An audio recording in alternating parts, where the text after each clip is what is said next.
그 주변 동네가 급등한 거예요. 중심지가 제일 많이 오를 수밖에 없죠. 지금 그때 진짜 역세권, 가짜 역세권 이걸 말씀을 하셔서 제가 이제 일산에 들어오는 노선들을 다 좀 검토를 해보니까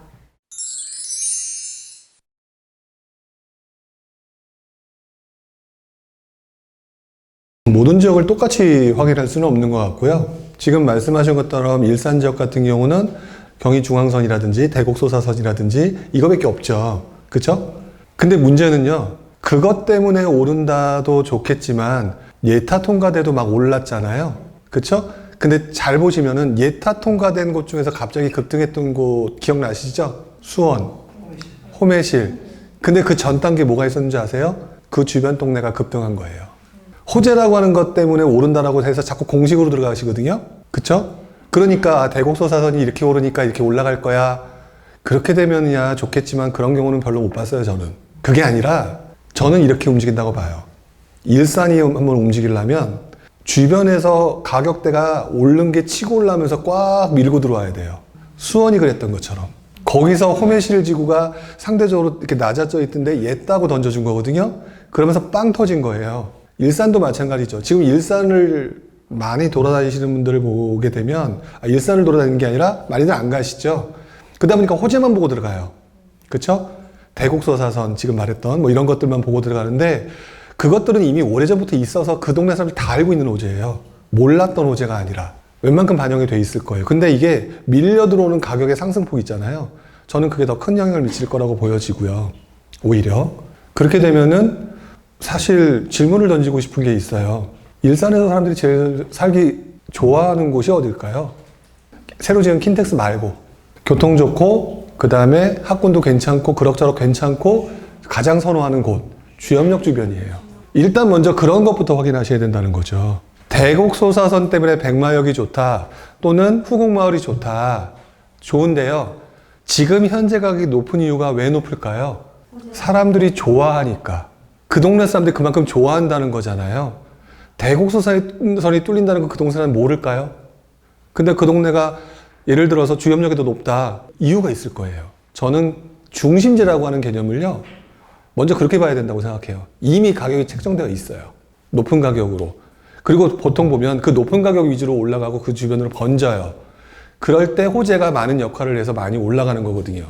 그래서 저 같은 경우는 일산을 본다라고 한다면 저 같은 경우는 일단 중심지부터 보라고 말씀을 드리고 싶어요. 사람들이 가장 선호하는 곳. 물론 어떤 분은 이렇게 얘기할 거예요. 식사동 주변에 새 아파트가 있는데요. 일산역 앞에 새 아파트가 있는데요. 라고 얘기를 하시거든요. 그럴 때 저는 반대로 이렇게 얘기를 하죠. 몇 년 갈까요? 라고 반대로 질문을 해요. 왜 그러냐면 이건 물론 제 경험이기 때문에 똑같이 그럴 수 있다라고 말하기는 어려운데 일산 신도시가 굉장히 선호하는 아파트였지만 2002년인가 2003년도에 대화지구의 아파트가 들어왔었습니다. 신축이. 대화지구 아파트가 더 비쌌어요. 근데 시간이 지나면서 결국 인프라를 넘어서질 못하더라고요. 그래서 지금 신축이 좋은 거는 신축이란 선호도가 좋다, 신축이 뭐 사람들이 좋다, 신축이 많이 온다기 때문에 그걸로 많이 몰려들어서 그런 건데 만약 거기서 재미있는 한번 현상을 한번 얘기해 볼게요.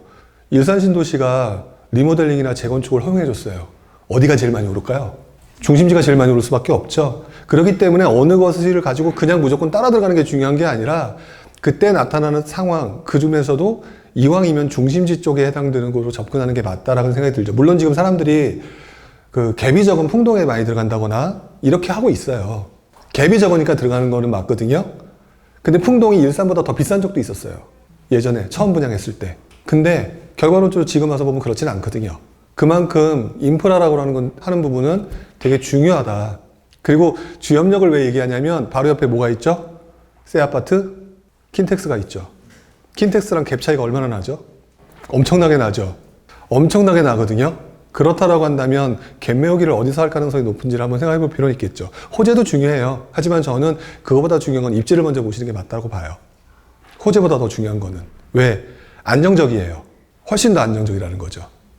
근데 그러면 주염역 근처도 봤는데 거기에 이제 한두 동짜리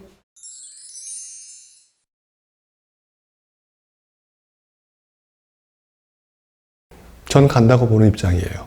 매도하는 시점을 못 잡는 게 가장 큰 문제지. 제가 강의할 때 이런 말 많이 드리지 않나요? 수도권은 웬만하면 다 오른다. 이런 말 드렸던 걸로 기억을 하거든요. 그게 왜 그러냐면요. 예전부터 지금까지 그 인플레이션이라고 하는 부분을 감안해서 가격은 약간씩은 오르게 되어 있어요. 그러다가 어느가 팍 치고 어느 게 들치고 그러다가 벌어지면 또 메우고 이 과정은 어쩔 수 없이 나타났던 현상인 것 같아요. 근데 그게 못난이기 때문에 계속 못 오른다? 또는 뭐 한두 동짜리기 때문에 못 오른다? 이런 경우는 아니라 그게 자꾸 내 기준으로 보는 게 아닌가 싶어요. 저 같은 경우는. 왜 그러냐? 어쩔 수 없이 일산에 살아야 돼요. 그러면 누구나 킨텍스에서 살고 싶죠? 근데 킨텍스에서 못 살아요. 여러분들이 지금 자꾸 투자자의 마인드로 가서요. 그것도 잘 모르는 투자자. 투자자의 마인드가 아니라 실거주자의 마인드를 봐야 돼요. 그 동네에 살고 있는 사람들. 결국 그 사람들한테 팔 거잖아요. 그쵸? 투자자들 웬만한 사람 많이 들어와 있잖아요. 그렇다라고 한다면 킨텍스라고 하는 좋은 동네에 살고 싶은 사람들이 못 살 수밖에 없는 상황이면 그 동네에서 모든 인프라와 학군을 이용할 수 있는 거를 생각할 수 있는 동네가 중심지일 수밖에 없잖아요. 그쵸? 중심지가 들어가죠. 그럼 중심지로 들어가다가 중심지에서 한두 동짜리 아파트지만 그런 인프라를 얻을 수 있는 동네를 선택할까요? 아니면 저 멀리 외곽으로 나갈까요? 그럼 올라갈 가능성은 아무리 못난이라도 중심지가 더 높아요. 아까 보셨잖아요. 중심지가. 근데 그게 여러분들 마음속에 항상 뭐가 느끼냐면 그거는 강남이니까 그렇지. 이렇게 되는 거예요. 강남이니까 그렇지. 강남은 무슨 용가리 통뼈만 사는 것도 아니고 다 똑같다니까요. 시차만 다를 뿐이지 다 똑같아요. 처음부터 그런 동네를 투자하셨던 분들은 모르겠지만 저는 밑바닥부터 올라온 사람이에요. 그러니까 못난이부터 시작했던 사람이에요. 못난이부터 했기 때문에 못난이는 제가 더 많이 알 거예요. 다른 분들에 비해서. 못난이가 안 오르지는 않아요. 못난이가 오르다가 떨어질 가능성이 높아서 그렇지. 어떤 특정 시점에. 그 부분이 가장 리스크한 거지 안 오르는 게 아니에요. 그러니까 걱정하지 마시고 그 부분에 대해서는 차라리 그럴 때는 매도 타이밍이나 이런 부분에 대한 고민을 하셔야 되지 못난이를 가지고 고민하실 필요는 없을 것 같다는 생각이 들어요. 그리고 내가 원하는 게 못 찾잖아요? 그럼 옆 동네 가셔야죠. 다시. 못 찾을 수 있잖아요. 계속 그렇게 하다 보면 나중에는 그 못난이 동네뿐만 아니라 다른 동네로 넓어지잖아요. 그게 몇 번만 하다 보면 예를 들어 서부를 본다 또는 동부를 본다. 웬만하면 다 찾아요. 한 동네만이 아니라 서부 지역 전체, 뭐 동부 지역 전체, 남부 지역 전체 이 정도만 돼도 엄청난 능력자가 되는 거거든요. 그때부터는 그 단지만 몇 개만 봐도 움직이는 폭을 다 잡아낼 수가 있어요. 지금은 아직 보니까 딱 일산권역이라고 하는 거에 얽매여 계시는 부분이 있잖아요. 보면은 일산, 그 다음에 또 사람들이 자꾸 움직이는 게 돈 안 적게 들어가는 갭 투자할 만한 곳. 자꾸 이렇게 내 마인드로 가버려요. 그쵸? 근데 나중에 실수요가 집 살 때 교통 안 좋고 그런데 사던가요? 안 사죠. 근데 왜 자꾸 투자자 마인드로 이상한 데 가냐는 얘기예요. 결국 그렇게 해서 움직였을 때 마지막에 가는 데가 외곽지가 해당이 되는 거잖아요. 그럴 때는 어쩔 수 없이 시간적인 부분에 기다릴 수밖에 없는 부분이고요. 자, 일산 같은 경우는 그래서 저 같은 경우는 신축은 뭐든지 해도 괜찮아요.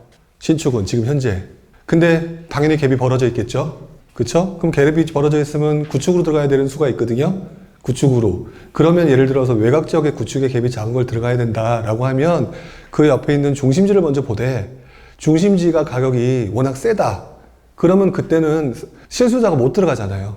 그럴 땐 다음 단계로 글로 가게 되어 있잖아요. 어쩔 수 없이. 그러니까 그런 동선을 찾아내려고 계속 노력을 좀 하셔야 될 필요가 있을 것 같아요.